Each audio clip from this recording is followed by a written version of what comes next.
This is a Western Digital DMA, and what it basically is remember I said the TVs don't all have codecs in them, so they can't all play media. So the bottom line is this is a media player. It's plugged via HDMI into the screen. And so what I would normally do is pick up the remote from this Western Digital box, and I go here and I press enter, and I see that there's some movies on there, right? So I can play, pick any movie and play a movie, right?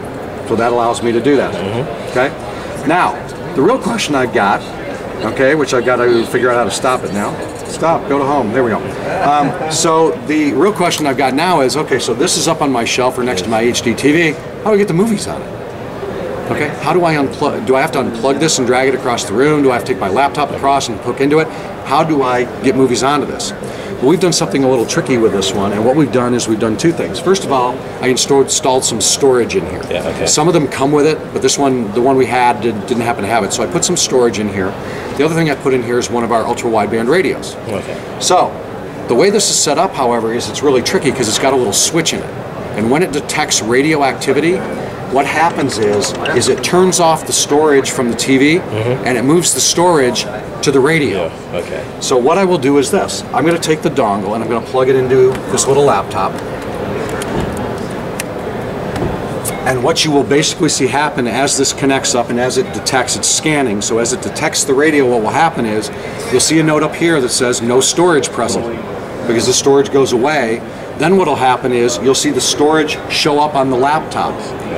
Okay, and then I can double click on the storage and I can drag and drop anything into what I want. Okay, which is basically allowing me to put it on to this thing, and then when I unhook it, it reconnects back. So you can see it already disconnected, right? There's no storage on here. We'll look down here, and we'll see in a minute, it'll come up and it'll say Corsair. The one issue with wireless hard drives is they have to actually read the disk. So to enumerate, they actually have to read it.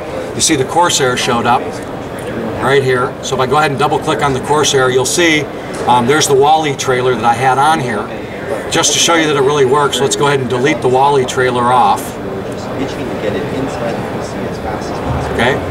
So now I have Coral Reef, NASA, and trailer for cars on here, right? All right, so let's go ahead and unhook it.